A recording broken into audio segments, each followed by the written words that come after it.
Ezekiel chapter 23. Matthew Henry's commentary on the whole Bible. An exposition with practical observations of the book of the prophet Ezekiel. Chapter 23. This long chapter, as before chapters 16 and 20, is a history of the apostasies of God's people from Him, and the aggravations of those apostasies under the similitude of corporal whoredom and adultery. Here the kingdoms of Israel and Judah, the 10 tribes and the 2, with their capital cities, Samaria and Jerusalem, are considered distinctly. Here is 1. The apostasy of Israel and Samaria from God, verses 1-8, and their ruin for it, verses 9-10. 2. The apostasy of Judah and Jerusalem from God, verses 11-21, and sentence passed upon them, that they shall in like manner be destroyed for it, verses 22-35. 3. The joint wickedness of them both together, verses 36-44, and the joint ruin of them both, verses 45-49. And all that is written for warning against the sins of idolatry, and confidence in an arm of flesh, and sinful leagues and confederacies with wicked people, which are the sins here meant by committing whoredom, is that others may hear and fear, and not sin after the similitude of the transgressions of Israel and Judah. Ezekiel 23 verses 1-10. God had often spoken to Ezekiel and by him to the people, to this effect, but now his word comes again. For God speaks the same thing once, yet twice, yet many a time, and all little enough, and too little for man perceives it not. Note, to convince sinners of the evil of sin, and of their misery and danger by reason of it, there is need of line upon line, so loath we are to know the worst of ourselves. The sinners that are here to be exposed are 2 women, 2 kingdoms, sister kingdoms, Israel and Judah, daughters of one mother, having been for a long time but one people.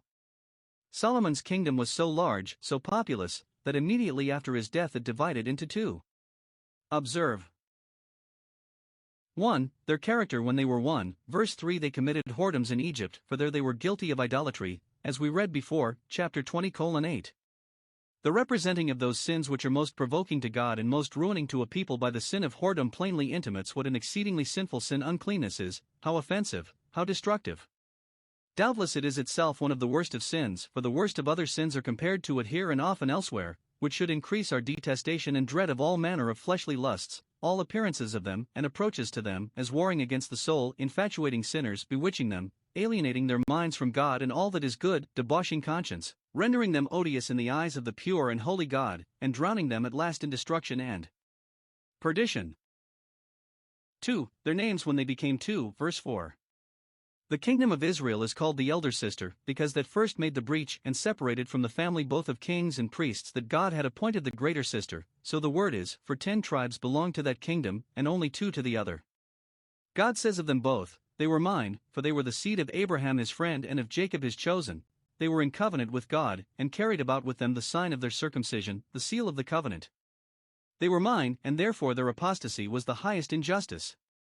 It was alienating God's property, it was the basest ingratitude to the best of benefactors, and a perfidious treacherous violation of the most sacred engagements. Note, those who have been in profession the people of God, but have revolted from Him, have a great deal to answer for more than those who never made any such profession. They were mine, they were espoused home, and to me they bore sons and daughters. There were many among them that were devoted to God's honor, and employed in His service, and were the strength and beauty of these kingdoms, as children are of the families they are born in. In this parable Samaria and the kingdom of Israel shall bear the name of Aholah her own tabernacle, because the places of worship which that kingdom had were of their own devising, their own choosing, and the worship itself was their own invention. God never owned it. Her tabernacle to herself, so some render it, let her take it to herself, and make her best of it. Jerusalem and the kingdom of Judah bear the name of Aholah, my tabernacle is in her, because their temple was the place which God Himself had chosen to put His name there. He acknowledged it to be His, and honored them with the tokens of His presence in it. Note, of those that stand in relation to God and make profession of His name, some have greater privileges and advantages than others, and, as those who have greater are thereby rendered the more inexcusable if they revolt from God, so those who have less will not thereby be rendered inexcusable. 3. The treacherous departure of the kingdom of Israel from God, verse 5. Aholah played the harlot when she was mine. Though the 10 tribes had deserted the house of David, yet God owned them for His still, though Jeroboam, in setting up the golden calves, sinned, and made Israel to sin, yet, as long as they worshipped the God of Israel only, though by images, he did not quite cast them off. But the way of sin is downhill. She doted on the chosen men of Assyria, as worthy to be trusted and employed in the service of the state, verse 7, and on all their idols with which she defiled herself. Note, whatever creature we dote upon, pay homage to, and put a confidence in, we make an idol of that creature, and whatever we make an idol of we defile ourselves with. And now again the conviction looks back as far as the original of their nation, neither left she her whoredoms which she brought from Egypt, verse 8. She doted on the chosen men of Assyria, as worthy to be trusted. 10 tribes had deserted the house of David, yet God owned them for his still, though Jeroboam, in setting up the golden calves, sinned, and made Israel to sin, yet, as long as they worshipped the God of Israel only, though by images, he did not quite cast them off. But the way of sin is downhill. She doted on the chosen men of Assyria, as worthy to be trusted and employed in the service of the state, verse 7, and on all 10 tribes had deserted the house of David, yet God owned them for his still, though Jeroboam, in setting up the golden calves, sinned, and made Israel to sin, yet, as long as they worshipped the God of Israel only, though by images, he did not quite cast them off. But the way of sin is downhill. She doted on the chosen men of Assyria, as worthy to be trusted and employed in the service of the state, verse 7, and on all their idols with which she defiled herself. Note, whatever creature we dote upon, pay homage to, and put a dunghill god in competition with Jehovah, 1 Kings 18 verse 21, as a vile adulteress dotes on her lovers because they are well dressed, and make a figure, because they are young and handsome, verse 6, clothed with blue, captains and rulers, desirable young men, genteel, and that pass for men of honor. So she doted upon her neighbors, particularly the Assyrians, who had extended their conquests near them. She admired their idols and worshipped them, admired the pomp of their courts and their military strength, and courted alliances with them upon any terms, as if her own God were not sufficient to be depended upon. We find one of the kings of Israel giving 1,000 talents to the king of Assyria, to engage him in his interests, 2 Kings 15 verse 19. She doted on the chosen men of Assyria, as worthy to be trusted and employed in the service of the state, verse 7, and on all their idols with which she defiled herself. Note, whatever creature we dote upon, pay homage to, and put a confidence in, we make an idol of that creature, and whatever we make an idol of we defile ourselves with. And now again the conviction looks back as far as the original of their nation, neither left she her whoredoms which she brought from Egypt, verse 8. Their being idolaters in Egypt was a thing never to be forgotten, that they should be in love with Egypt's idols, even when they were continually in fear of Egypt's tyrants and taskmasters. But as some have observed, therefore, at that time, when Satan boasted of his having walked through the earth as all his own, to disprove his pretensions, God did not say, "Hast thou considered my people Israel in Egypt? For they had become idolaters and were not to be boasted of, but hast thou considered my servant Job in the land of Uz?" And this corrupt disposition in them, when they were first formed into a people, is an emblem of that original corruption which is born with us, and is woven into our constitution, a strong bias towards the world and the flesh, like that in the Israelites towards idolatry. It was bred in the bone with them, and was charged upon them long after, that they left not their whoredoms brought from Egypt. It would never out of the flesh, though Egypt had been a house of bondage to them. Thus the corrupt affections and inclinations which we brought into the world with us we have not lost, nor got clear of, but still retain them, though the iniquity we were born in was the source of all the calamities which human life is liable to. For the destruction of the kingdom of Israel for their apostasy from God, verses 9, 10, I have delivered her into the hand of her lovers. God first justly gave her up to her lust. Ephraim is joined to idols, let him alone, and then gave her up to her lovers. The neighboring nations, whose idolatry she had conformed to and whose friendship she had confided in, and in both had affronted God, are now made use of as the instruments of her destruction. The Assyrians, on whom she doted, soon spied out the nakedness of the land, discovered her blind side, on which to attack her, stripped her of all her ornaments and all her defenses, and so uncovered her, and made her naked and bare, carried her sons and daughters into captivity, slew her with the sword, and quite destroyed that kingdom and put an end to it. We have the story at large, 2 Kings 17 verse 6, etc. Where the cause of the ruin of that once flourishing kingdom by the Assyrians is shown to be their forsaking the God of Israel, fearing other gods, and walking in the statutes of the heathen, it was for this that God was very angry with them, and removed them out of his sight, verse 18. And that the Assyrians, whom they had been so fond of, should be employed in executing judgments upon them was very remarkable, and shows how God, in a way of righteous judgment, often makes it a scourge to sinners which they have inordinately set their hearts upon. The devil will forever be a tormentor to those impenitent sinners, who now hearken to him and comply with him as a tempter. Thus Samaria became famous among women, or infamous rather. She became a name, so the word is. Not only she came to be the subject of discourse, and much talked of, as the desolations of cities and kingdoms fill the newspapers, but she was thus ruined for her idolatries in terrorem, for warning to all people to take heed of doing likewise, as the public execution of notorious malefactors makes them such a name, such an ill name, as may serve to frighten others from those wicked courses which have brought them to a miserable and shameful end. Deuteronomy 21 verse 21, all Israel shall hear and fear. Ezekiel 23 verses 11 to 21. The prophet Hosea, in his time, observed that the 2 tribes retained their integrity, in a great measure, when the 10 tribes had apostatized. Hosea 11 verse 12, Ephraim indeed compasses me about with lies, but Judah yet rules with God and is faithful with the saints, and this was justly expected from them. Hosea 4 verse 15, though thou Israel play the harlot, yet let not Judah offend. But this lasted not long. By some unhappy matches made between the house of David and the house of Ahab, the worship of Baal had been brought into the kingdom of Judah, but had been by the reforming kings worked out again, and at the time of the captivity of the 10 tribes, which was in the reign of Hezekiah, things were in a good posture, but it lasted not long. In the reign of Manasseh, soon after the kingdom of Judah had seen the destruction of the kingdom of Israel, they became more corrupt than Israel had been in their inordinate love of idols. Verse 11. Instead of being made better by the warning which that destruction gave them, they were made worse by it, as if they were displeased because the Lord had made that breach upon Israel, and for that reason became disaffected to him and to his service. Instead of being made to stand in awe of him as a jealous God, they therefore grew strange to him, and liked those gods better that would admit of partners with them. Note, those may justly expect God's judgments upon themselves who do not take warning by his judgments upon others, who see in others what is the end of sin and yet continue to make a light matter of it. But it is bad indeed with those who are made worse by that which should make them better, and have their lusts irritated and exasperated by that which was designed to suppress and subdue them. Jerusalem grew worse in her whoredoms than her sister Samaria had been in her whoredoms. This was observed before, chapter 16:51, neither has Samaria committed half of thy sins. 1. Jerusalem, that had been a faithful city, became a harlot, Isaiah 1 verse 21. She also doted upon the Assyrians, verse 12, joined in league with them, joined in worship with them, grew to be in love with their captains and rulers, and cried them up as finer and more accomplished gentlemen than any that ever the land of Israel produced.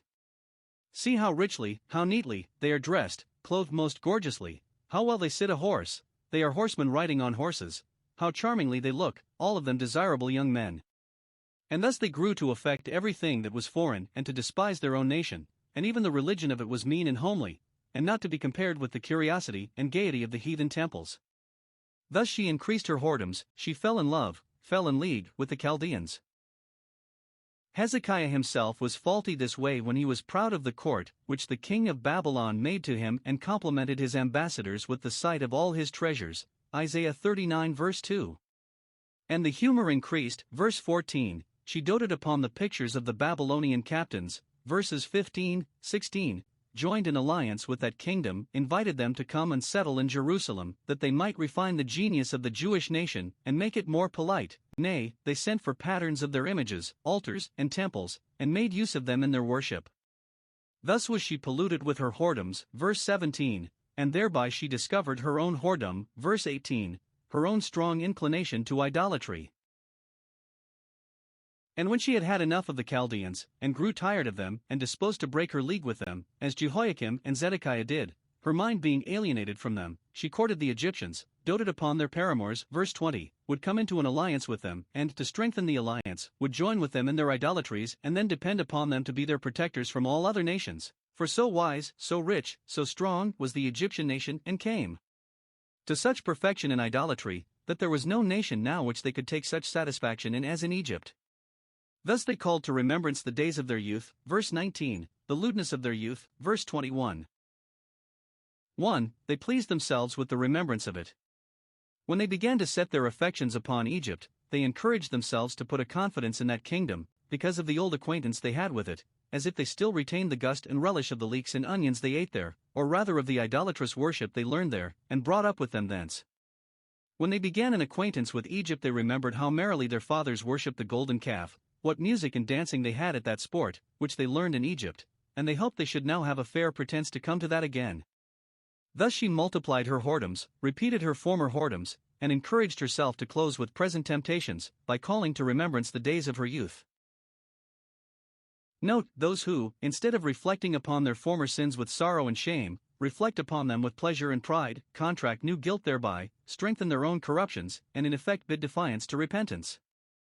This is returning with the dog to his vomit. 2. They called it God's remembrance and provoked him to remember it against them. God had said indeed that he would reckon with them for the golden calf, that idol of Egypt, Exodus 32 verse 34, but such was his patience that he seemed to have forgotten it till they, by their league now with the Egyptians against the Chaldeans, did, as it were, put him in mind of it, and in the day when he visits he will now, as he has said, visit for that. It is very observable how this adulteress changes her lovers. She dotes first on the Assyrians, then she thought the Chaldeans finer and courted them, after a while her mind was alienated from them, and she thought the Egyptians more powerful, verse 20, and she must contract an intimacy with them. This shows the folly 1. Of fleshly lusts. When they are indulged they grow humorsome and fickle, are soon surfeited but never satisfied. They must have variety, and what is loved one day is loathed the next. Unius adulterium matrimonium vocantuan. Adultery is called marriage, as Seneca observes. 2. Of idolatry. Those who think one god too little will not think 100 sufficient, but will still be for trying more, as finding all insufficient.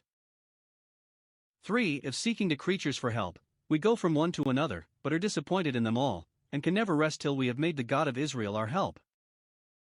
2. The faithful God justly gives a bill of divorce to this now faithless city, that has become a harlot.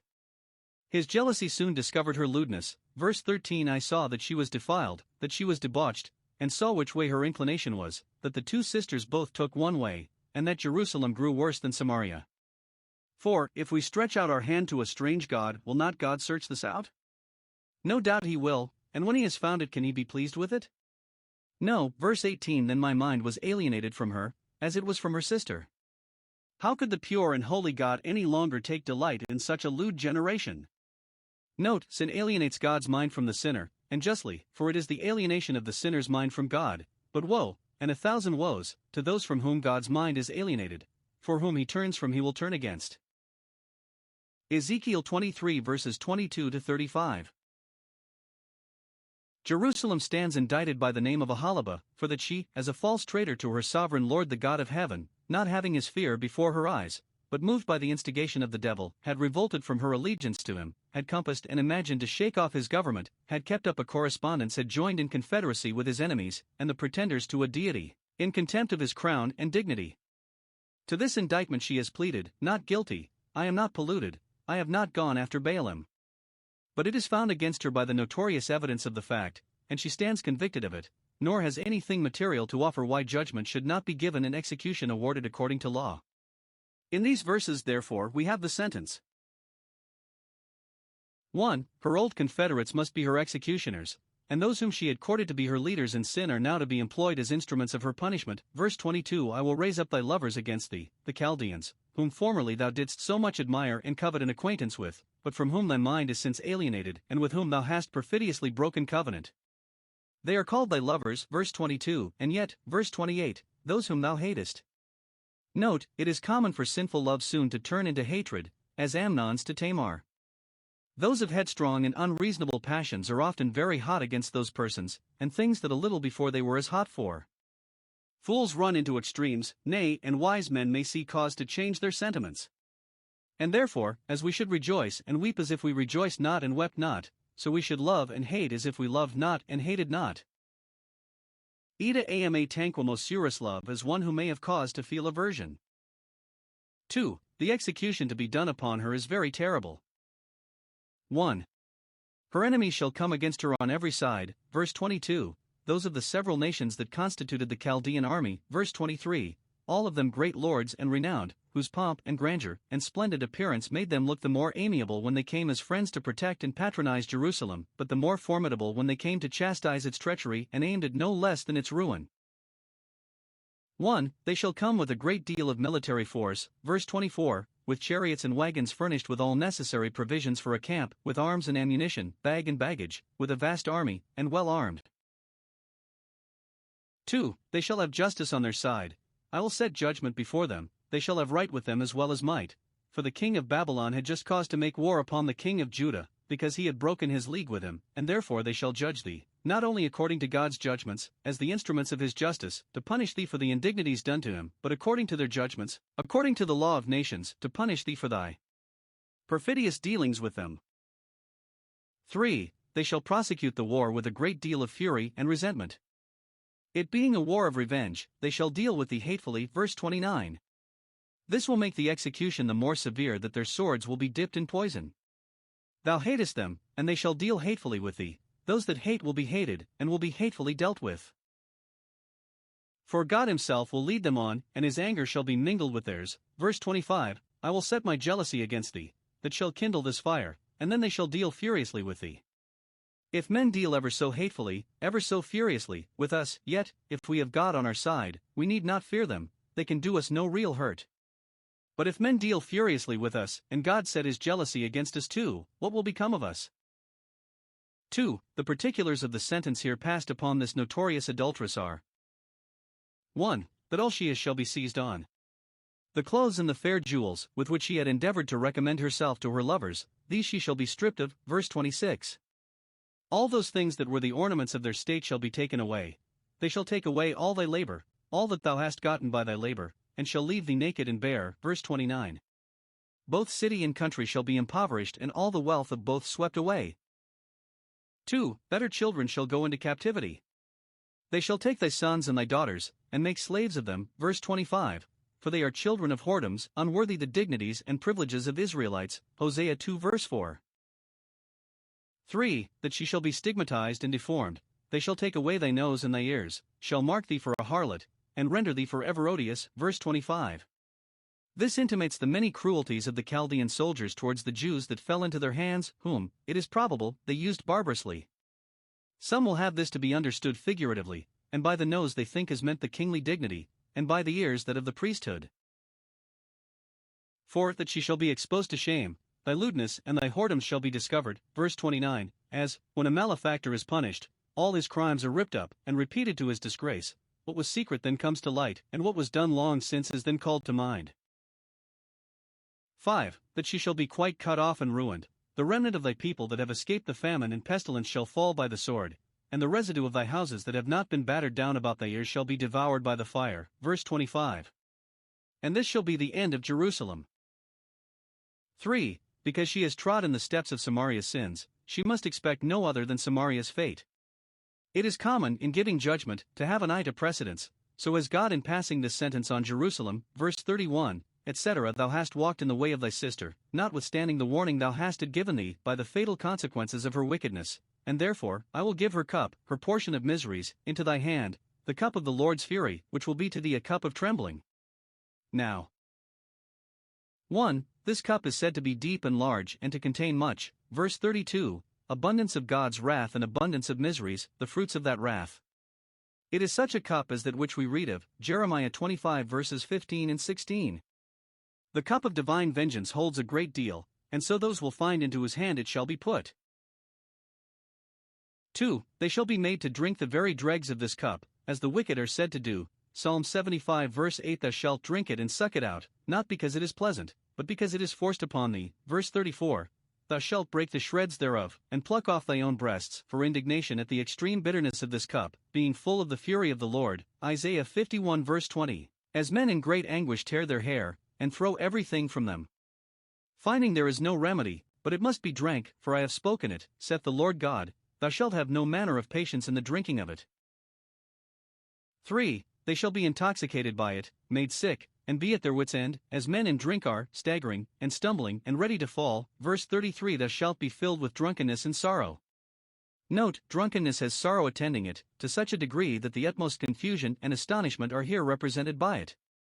Who would think that that which is such a force upon nature, such a scandal to it, which deprives men of their reason, disorders them to the last degree, and is therefore expressive of the greatest misery, should yet be with many a beloved sin, that they should damn their own souls to distemper their own bodies? Who has woe and sorrow like them? Proverbs 23 verse 29. For, being so intoxicated, they shall become, as drunkards deserve to be, a laughingstock to all about them. Verse 32. Thou shalt be laughed to scorn and had in derision, as acting ridiculously in everything thou goest about. When God is about to ruin a people, he makes their judges fools and pours contempt on their princes. Job 12 verses 17 and 21. 4. In all this God will be justified, and by all this they will be reformed, and so the issue even of this will be God's glory and their good.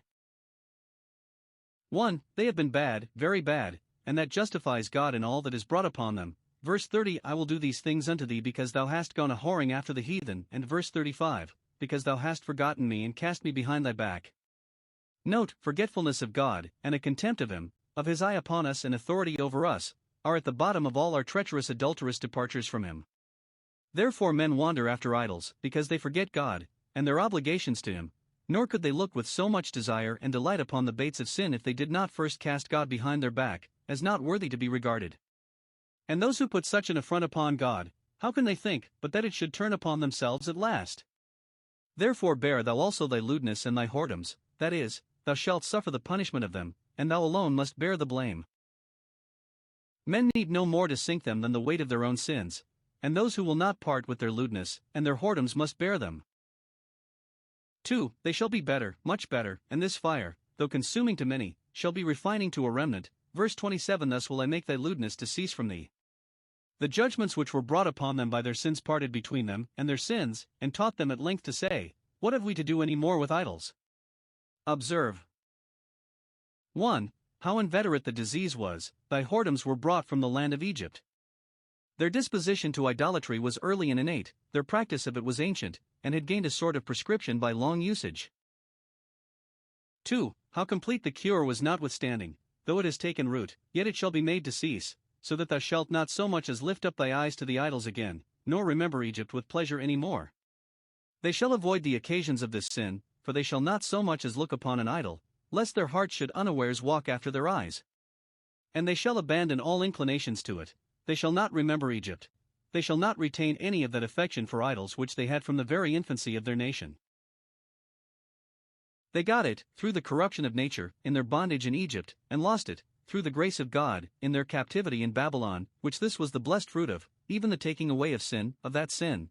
So that whereas, before the captivity, no nation, all things considered, was more impetuously bent upon idols and idolatry than they were, after that captivity no nation was more vehemently set against idols and idolatry than they were, insomuch that at this day the image worship which is practiced in the Church of Rome confirms the Jews as much as anything in their prejudices against the Christian religion.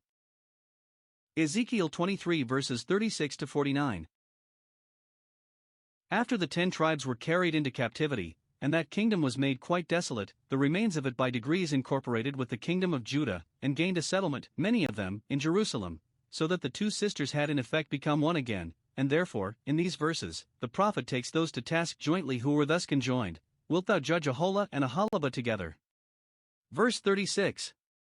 Wilt thou go about to frame an excuse for them? Thou sayest the matter is so bad as not to bear an excuse. Or rather, thou shalt now be employed, in God's name, to judge them. Chapter 20:4. The matter is rather worse than better since the union. 1. Let them be made to see the sins they are guilty of, declare unto them openly and boldly their abominations. 1. They have been guilty of gross idolatry, here called adultery. With their idols they have committed adultery, verse 37, have broken their marriage covenant with God, have lusted after the gratifications of a carnal sensual mind in the worship of God. This is the first and worst of the abominations he is to charge them with. 2. They have committed the most barbarous murders, in sacrificing their children to Moloch, a sin so unnatural that they deserve to hear of it upon all occasions. Blood is in their hands, innocent blood, the blood of their own children, which they have caused to pass through the fire. Verse 37, not that they might be dedicated to the idols, but that they might be devoured, a sign that they loved their idols better than that which was dearest to them in the world. 3. They have profaned the sacred things with which God had dignified and distinguished them. This they have done unto me, this indignity, this injury. Verse 38. Every contempt put upon that which is holy reflects upon him, who is the fountain of holiness, and from a relation to whom whatever is called holy has its denomination. God had set up his sanctuary among them, but they defiled it, by making it a house of merchandise, a den of thieves, nay, and much worse, there they set up their idols and worshipped them, and there they shed the blood of God's prophets. God had revealed to them his holy Sabbaths, but they profaned them, by doing all manner of servile work therein, or perhaps by sports and recreations on that day, not only practiced, but allowed and encouraged by authority. They defiled the sanctuary on the same day that they profaned the Sabbath. To defile the sanctuary was bad enough on any day, but to do it on the Sabbath day was an aggravation. We commonly say, the better day the better deed, but here, the better day the worse deed. God takes notice of the circumstances of sin which add to the guilt. He shows, verse 39, what was their profanation both of the sanctuary and of the Sabbath. They slew their children, and sacrificed them to their idols, to the great dishonor both of God and of human nature, and then came, on the same day, their hands imbrued with the blood of their children, and their clothes stained with it, to attend in God's sanctuary, not to ask pardon for what they had done, but to present themselves before him, as other Israelites did, expecting acceptance with him, notwithstanding these villanies which they were guilty of, as if God either did not know their wickedness or did not hate it. Thus they profaned the sanctuary, as if that were a protection to the worst of malefactors, for thus they did in the midst of his house.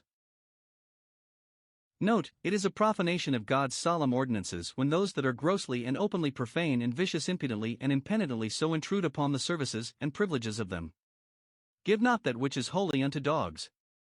Friend, how camest thou in hither? For they have courted foreign alliances, been proud of them, and reposed a confidence in them. This also is represented by the sin of adultery, for it was a departure from God, not only to whom alone they ought to pay their homage, and not to idols, but in whom alone they ought to put their trust, and not in creatures. Israel was a peculiar people, must dwell alone and not be reckoned among the nations, and they profane their crown, and lay their honor in the dust, when they covet to be like them, or in league with them. But this they have now done, they have entered into strict alliances with the Assyrians, Chaldeans, and Egyptians, the most renowned and potent kingdoms at that time, but they scorned alliances with the petty kingdoms and states that lay near them, which yet might have been of more real service to them. Note, affecting an acquaintance and correspondence with great people has often been a snare to good people. Let us see how Jerusalem courts her high allies, thinking thereby to make herself considerable. 1. She privately requested that a public embassy might be sent to her. Verse 40. You sent a messenger for men to come from far. It seems, then, that the neighbors had no desire to come into a confederacy with Jerusalem, but she thrust herself upon them, and sent underhand to desire them to court her, and, lo, they came. The wisest and best may be drawn unavoidably into company and conversation with profane and wicked people, but it is no sign either of wisdom or goodness to covet an intimacy with such and to court it.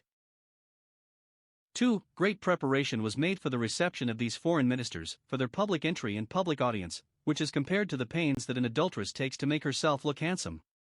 Jezebel-like, thou paintedst thy face and decked thyself with ornaments. Verse 40. The king and princes made themselves new clothes, fitted up the rooms of state, beautified the furniture, and made it look fresh. Thou sattest upon a stately bed. Verse 41. A stately throne, a table was prepared, whereon thou hast set my oil and my incense.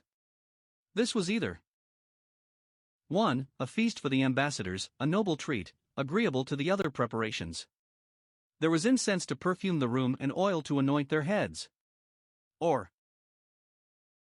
2. An altar already furnished for the ambassadors' use in the worship of their idols, to let them know that the Israelites were not so straight-laced, but that they could allow foreigners the free exercise of their religion among them, and furnish them with chapels, yet and complimented them so far as to join with them in their devotions. Though the law of their God was against it, yet they could easily dispense with themselves to oblige a friend.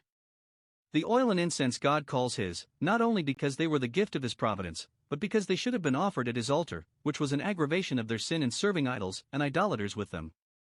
See Hosea 2 verse 8.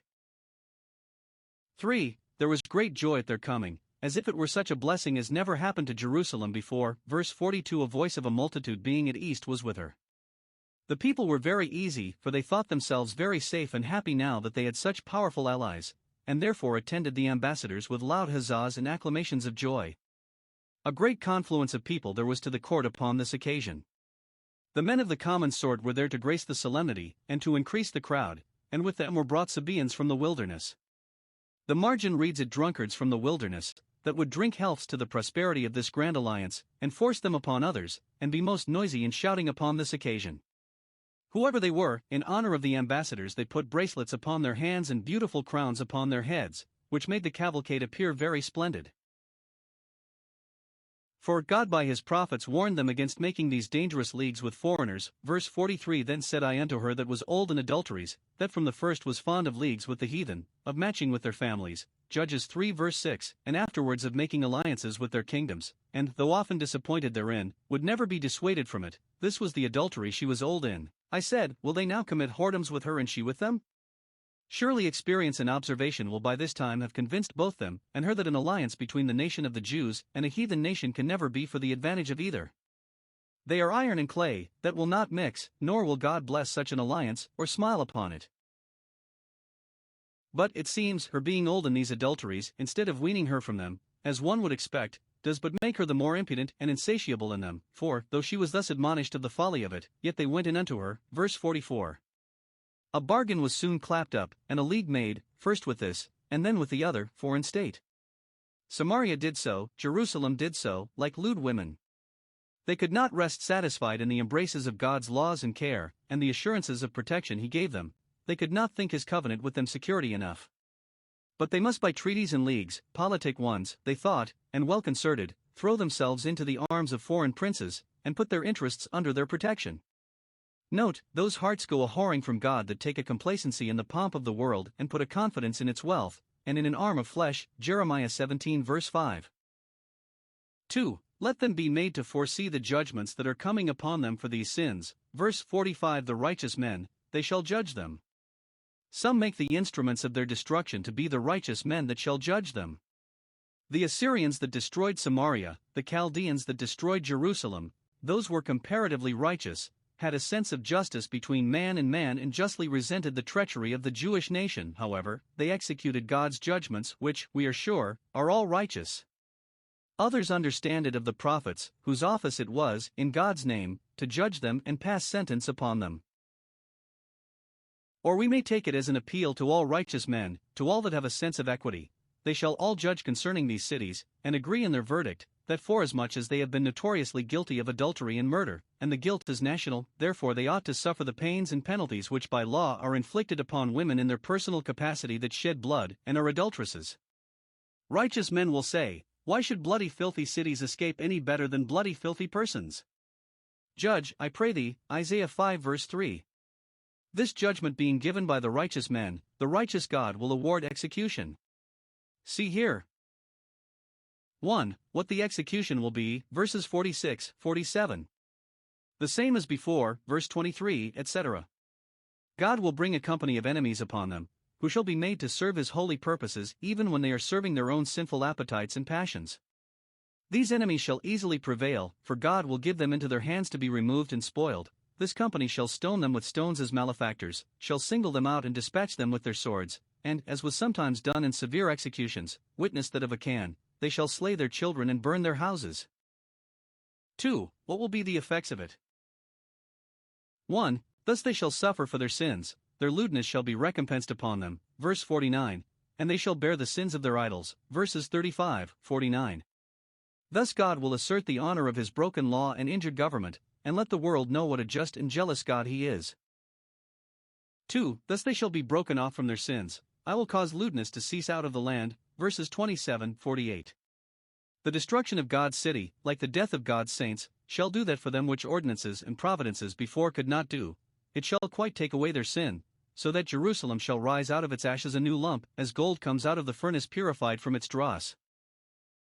3. Thus other cities and nations will have fair warning given them to keep themselves from idols. That all women may be taught not to do after your lewdness. This is the end of the punishment of malefactors, that they may be made examples to others, who will see and fear. Smite the scorner and the simple will beware. The judgments of God upon some are designed to teach others, and happy are those who receive instruction from them not to tread in the steps of sinners, lest they be taken in their snares. Those who would be taught this must know God is the Lord, verse 49, that he is the governor of the world, a God that judges in the earth, and with whom there is no respect of persons.